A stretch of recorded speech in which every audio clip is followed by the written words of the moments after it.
Mind if I take a look? I'd appreciate that.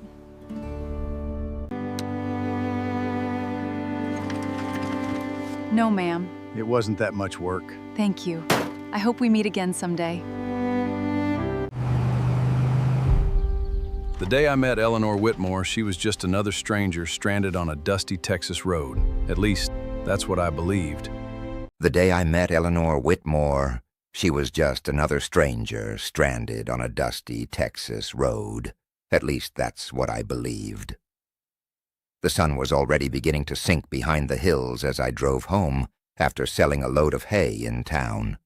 It had been a long day, and all I could think about was getting back to my little ranch, where Emma was probably waiting for me on the porch like she always did. Then I noticed a wagon stopped on the side of the road. One of its front wheels leaned awkwardly into the dirt, and beside it stood a woman trying to fix the damage herself. She was alone.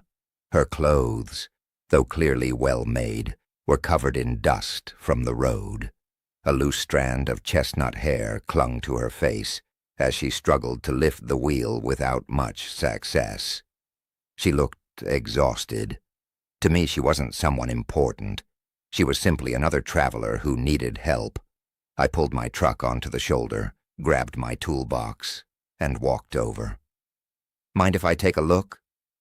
She stepped back with a relieved smile. I'd appreciate that. I didn't ask her name. I didn't ask where she was going. Those things didn't matter. The axle wasn't broken. Only the retaining pin had slipped loose after the wagon hit a deep rut.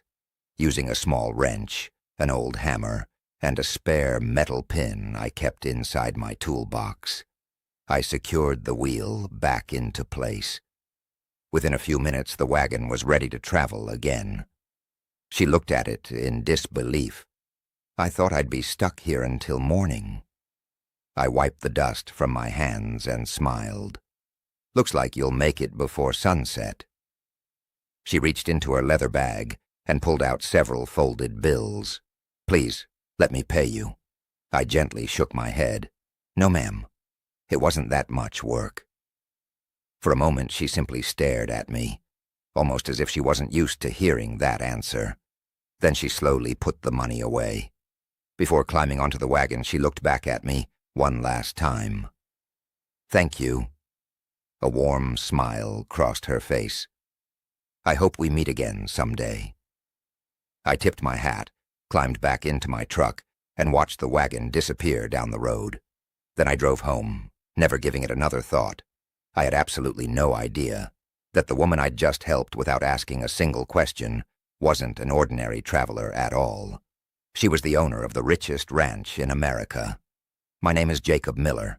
I'm 42 years old, and for as long as I can remember, my life has revolved around three things: faith, hard work, and family.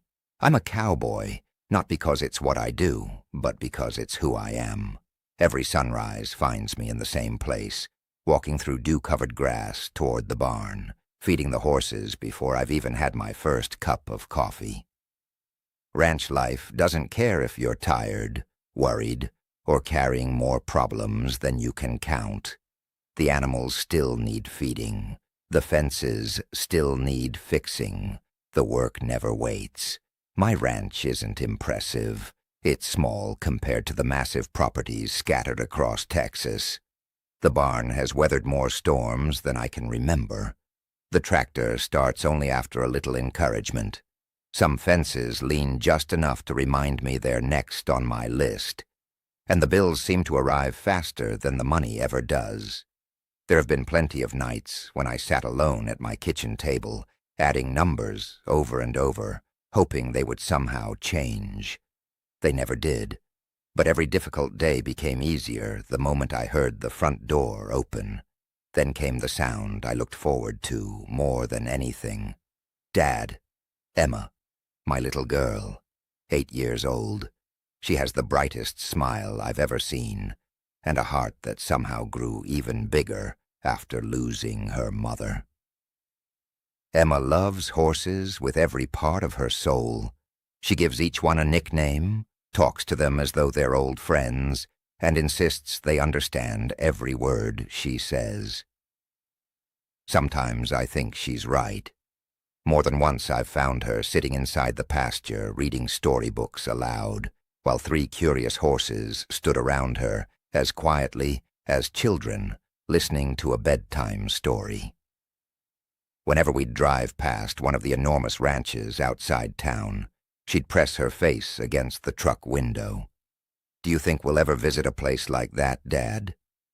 I'd smile. Maybe someday. Truthfully, I never believed we would. People like us lived simple lives.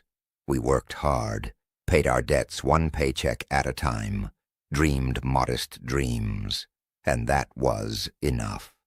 At least that's what I used to believe. Everything I know about kindness came from Sarah, my wife, Emma's mother. She had a remarkable way of seeing people everyone else overlooked. She'd stop to help strangers without thinking twice. She remembered birthdays most people forgot. She treated every person with the same respect, whether they owned thousands of acres or barely had enough to eat. The night before cancer took her from us, she held my hand, with what little strength she had left. Her voice was barely above a whisper, but I remember every word. Character is revealed when nobody is watching. For a long time, I thought she was talking about honesty. Years later, I understood she meant something much deeper. Anyone can do the right thing when people are applauding.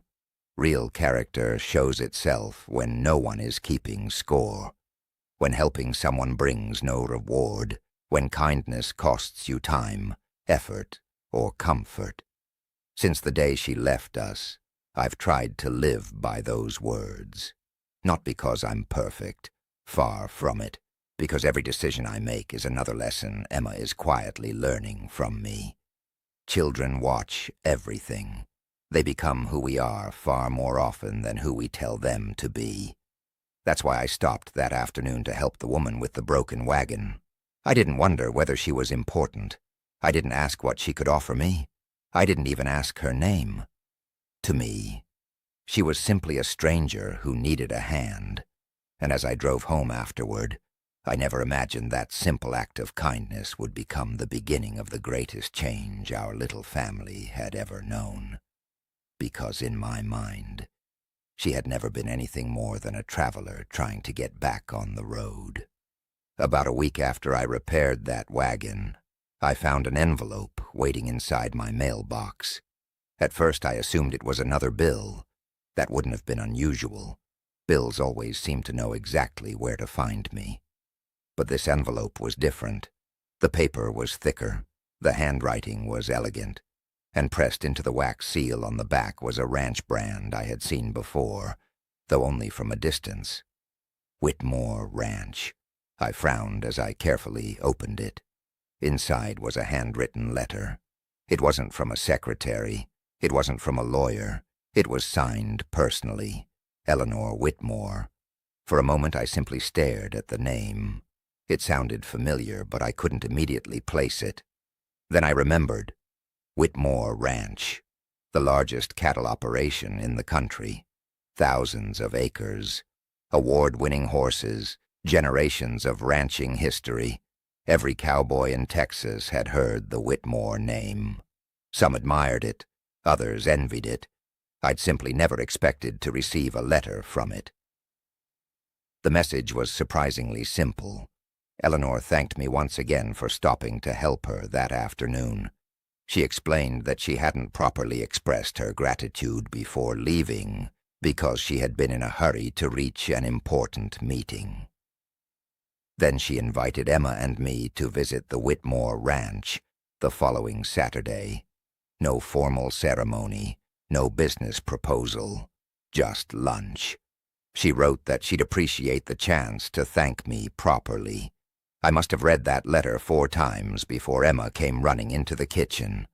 She noticed the smile on my face immediately. "What happened?" I handed her the letter. Her eyes grew wider with every line she read. "The Whitmore Ranch. We're really going?" I laughed. "If you want to." She threw her arms around my neck before I could finish speaking. Saturday couldn't arrive fast enough. When we finally reached the Whitmore Ranch, even I had to admit I'd never seen anything like it. Rolling green pastures stretched farther than I could see. Beautiful white fences crossed the hills like ribbons. The barns looked larger than some buildings in town. Every horse seemed healthier than the last. Emma pressed her face against the truck window. "It's beautiful. It sure is." Before we even reached the front porch, Eleanor stepped outside to greet us. This time she wasn't covered in dust. She wore simple ranch clothes but carried herself with the quiet confidence of someone used to making difficult decisions every day. She smiled warmly. "I'm so glad you came." Only then did everything finally make sense. The woman I'd met on that lonely road, the woman whose wagon I'd repaired without asking a single question, wasn't an ordinary traveler. She was Eleanor Whitmore, owner of the richest ranch I'd ever seen.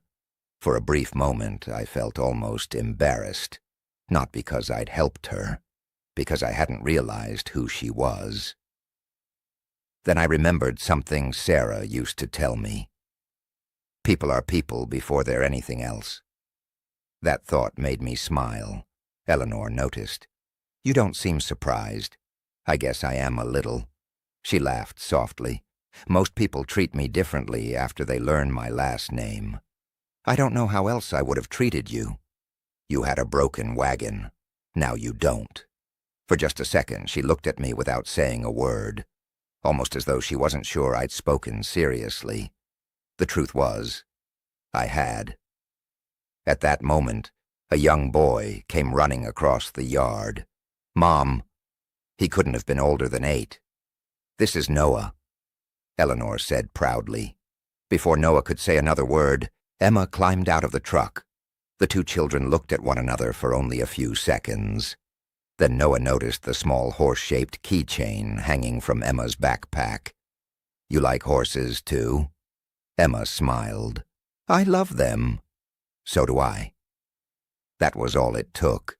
Within minutes, they were racing through the stables, feeding carrots to curious colts, laughing as though they'd known each other for years.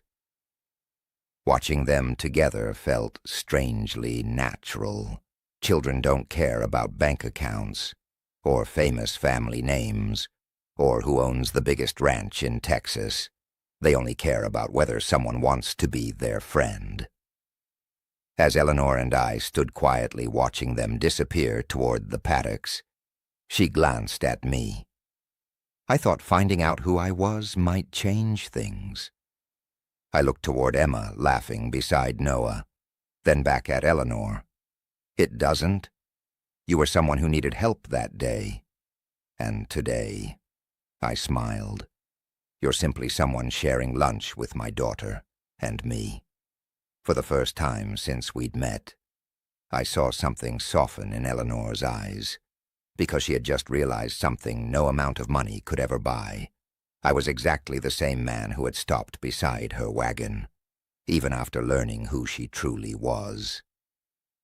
After that first visit, I honestly believed it would be weeks before I saw Eleanor again. Instead, she became part of my routine. Not all at once, little by little. Every few days, I'd receive a phone call from the Whitmore Ranch. Sometimes one of the water pumps had stopped working. Sometimes a gate had come off its hinges. Other times, a horse needed someone patient enough to calm it before the veterinarian arrived. I always had the same answer: "I'll be there." At first, I told myself I was simply helping a neighbor. After all, that's what ranchers do. Money had never been the reason I stopped to help anyone, and it wasn't going to become one now. Every time I finished repairing something, Eleanor tried to pay me. Every single time, I refused. One afternoon, after I'd spent hours repairing an old windmill that supplied water to one of the northern pastures, she walked over, holding an envelope. "You earned this." I smiled before she could hand it to me. "I appreciate it, but I can't take it." She looked almost frustrated. Jacob, you spent your entire afternoon helping us. I know. You have your own ranch to take care of. I do. So why won't you let me pay you? I leaned against the wooden fence and looked toward the horses grazing nearby. Because someday my daughter is going to ask me why I helped people. I'd rather tell her I did it because it was the right thing, not because someone could afford to pay me. For a few seconds, Eleanor didn't say anything. Then she quietly folded the envelope and slipped it back into her pocket. From that day forward, she stopped the insisting. Instead, she'd invite Emma and me to stay for supper, or send us home with fresh vegetables from the ranch garden, not as payment, as kindness. The more time I spent at Whitmore Ranch, the more I realized something. The employees didn't respect Eleanor because she was wealthy. They respected her because she genuinely cared about the people who worked beside her. That made it easy to work there. Whether I was repairing equipment alongside the mechanics, helping stable hands saddle horses, or carrying feed with the youngest ranch workers, I treated everyone exactly the same. Titles never impressed me. Hard work did. I spoke to the ranch manager the same way I spoke to the teenager cleaning stalls. I greeted the cooks in the kitchen before walking into Eleanor's office. I thanked the groundskeepers every time they helped me load fencing supplies. And I probably spent more time talking to the horses than I did to most people. One afternoon I caught Eleanor watching me from the porch. "What?" I asked with a laugh. She smiled. "You don't change. I hope not. I've watched you all day. You thanked every employee. You listened to the stable boys. You even apologized after bumping into one of the gardeners." I shrugged. "They deserve respect. They work just as hard as I do." She looked away for a moment. "Most people come here hoping I'll notice them." She smiled softly. "You seem to notice everyone else first." I didn't know what to say, because to me, that was simply normal. Meanwhile, Emma and Noah became inseparable. Every visit turned into another adventure. They rode horses across the lower pastures, built imaginary forts inside the old hay barn, spent hours brushing the foals while inventing stories about them. Some evenings we'd all eat together on the back porch. While the children laughed so loudly, the horses would lift their heads to see what all the excitement was about. Watching them together felt almost unreal. Emma had always dreamed about visiting a great ranch. Now she ran through it as though she'd grown up there. Noah had spent years keeping to himself after losing his father. Now he laughed more in a single afternoon than he once had in an entire month. More than once I caught people smiling as they watched the two children. One of the older ranch hands quietly said to me one evening, "They act like brother and sister." I looked toward Emma, chasing Noah across the pasture. He wasn't wrong. Some bonds don't need blood to become family. One evening, after another peaceful supper, Eleanor and I stood side by side, watching the children disappear over a hill on horseback. The setting sun painted the entire ranch in shades of gold. Neither of us spoke. We didn't need to. For the first time in years, the silence between us felt comfortable, peaceful, natural. Unfortunately, not everyone saw that peaceful moment the same way. From the upstairs window of the ranch office, Victor Kane watched us standing together. The smile disappeared from his face, because in that single moment, he realized something that terrified him. Eleanor Whitmore was no longer just grateful to the cowboy who had fixed her wagon. She was beginning to fall in love with the man he truly was. The more time I spent at the Whitmore Ranch, the more obvious it became that not everyone was happy to see me there. No one made that clearer than Victor Kane. Victor was everything I wasn't. A billionaire investor, owner of several neighboring ranches, a man whose expensive trucks were always spotless and whose boots had probably never stepped into a muddy pasture. For years, people in the county assumed he and Eleanor would eventually get married. It made sense on paper. Their families knew each other. Their businesses worked together, and Victor certainly acted as though the Whitmore ranch already belonged to him. Then I showed up, not looking for money, not looking for romance, just trying to help. Somehow that bothered him more than anything else. At first his attacks were subtle. He'd make little jokes whenever other ranch owners were nearby. I guess fixing one wagon turned into quite an opportunity. People laughed. I didn't. Then the rumors began. According to Victor, I had recognized Eleanor the moment I saw her stranded on that road. He claimed I had pretended not to know who she was, so I could earn her trust. Within days, people around town started whispering that everything had been planned. Some believed I had targeted the richest ranch owner in America. Others insisted I had carefully staged the entire encounter. The story spread far faster than the truth ever could. I ignored it. But Victor wasn't finished. One afternoon, Eleanor called me into her office. She looked troubled. Without saying a word, she handed me several printed messages.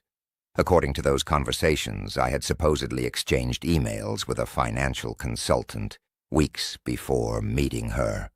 The messages described a plan to get close to the Whitmore family and eventually secure a position inside the ranch. There were even references to Emma, to my small ranch, to debts only a few people knew I had. At first glance, everything looked convincing, almost perfect, almost. Years before I became a full-time rancher again, I'd spent nearly a decade serving as a Texas Ranger. Fraud investigations teach you something valuable. The smallest mistake usually exposes the biggest lie. I read every page carefully. Then I noticed it. One message mentioned a phone number I'd never owned. Another referred to an email address using a spelling I'd never use for my own last name.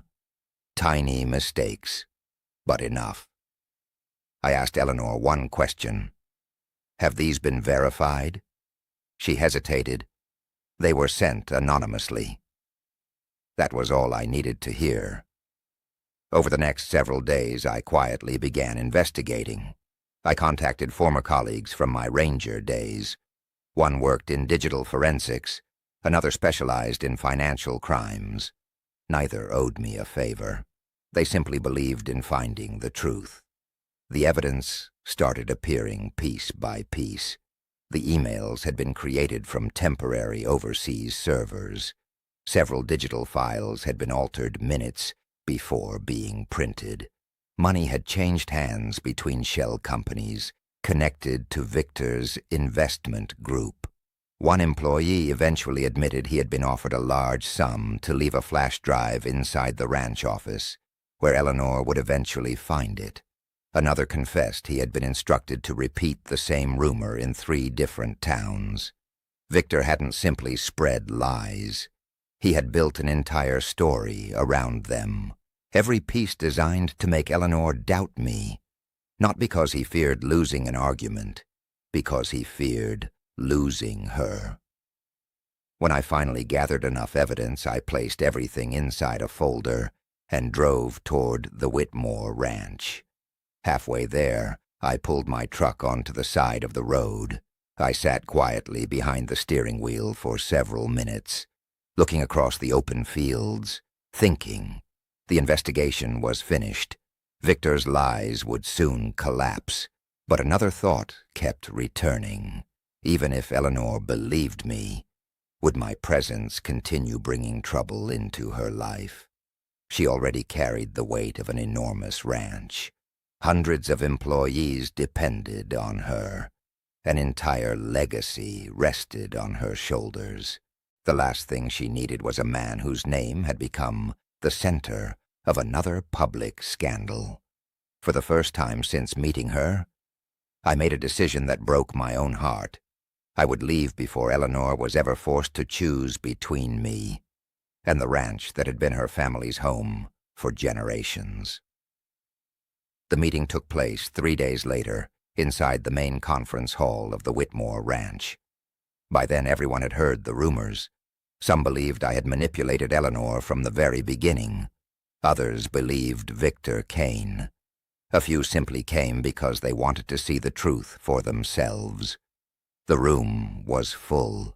Members of the Whitmore Ranch Board, company attorneys, department managers, ranch hands still wearing dusty boots after finishing the morning chores.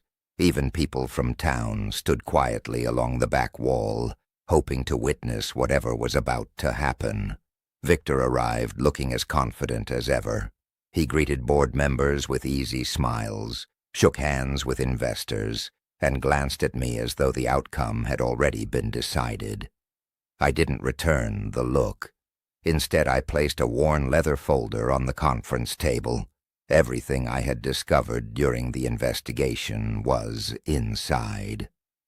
When the chairman called the meeting to order, Victor stood first. He repeated every accusation he'd spent weeks spreading. He claimed I had known Eleanor's identity before repairing her wagon. He insisted the encounter had been carefully planned.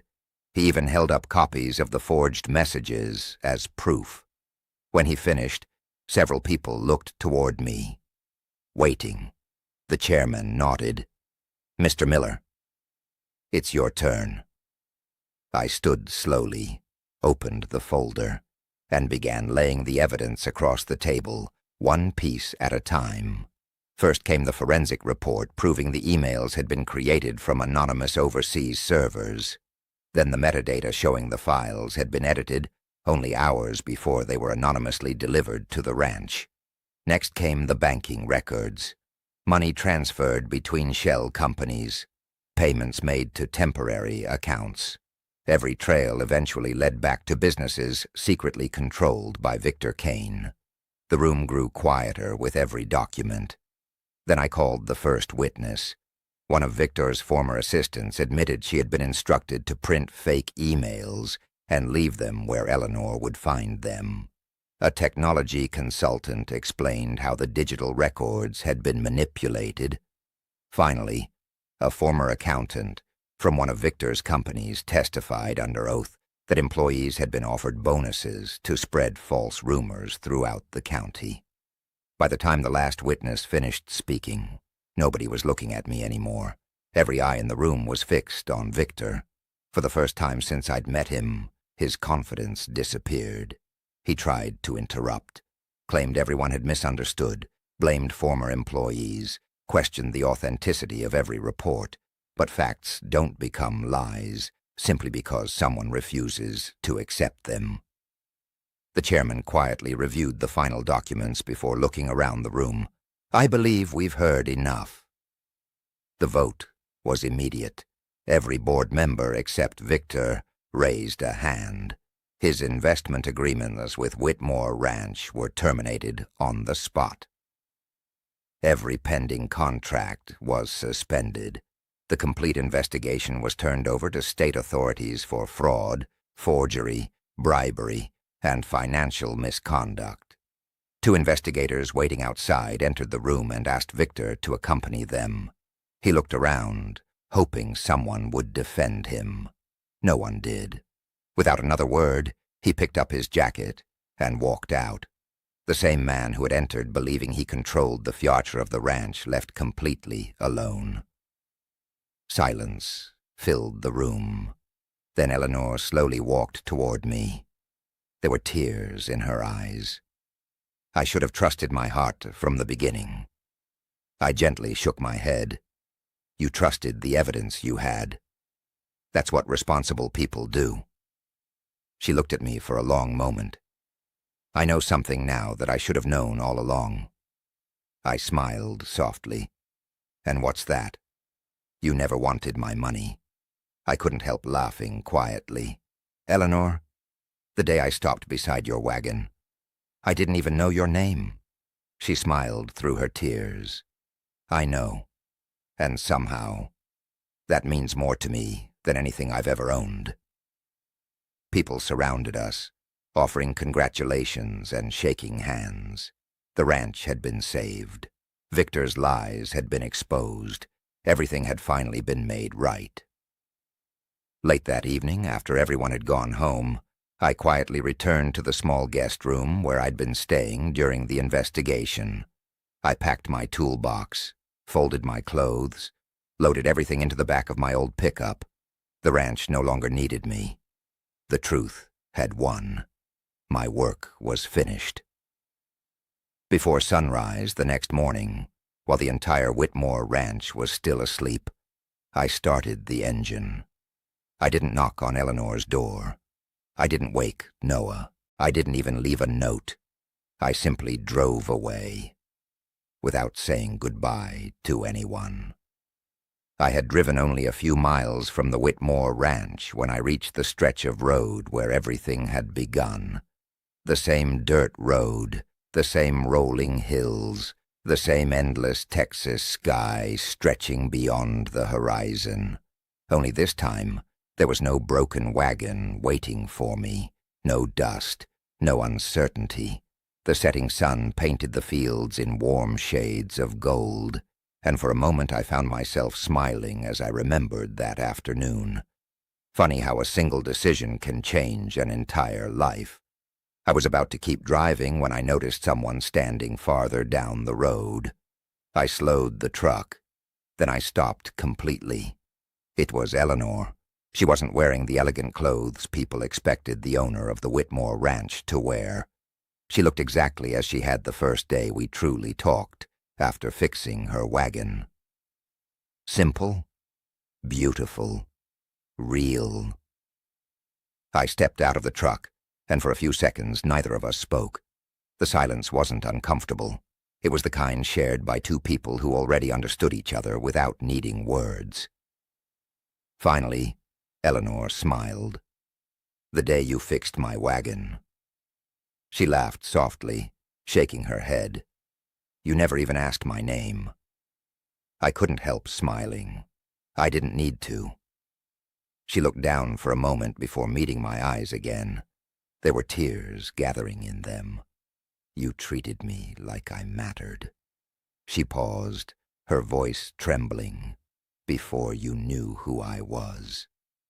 I took one slow step toward her. "I helped you because you needed help. Nothing else." She closed her eyes for just a second, as though those words had lifted a weight she'd carried for years.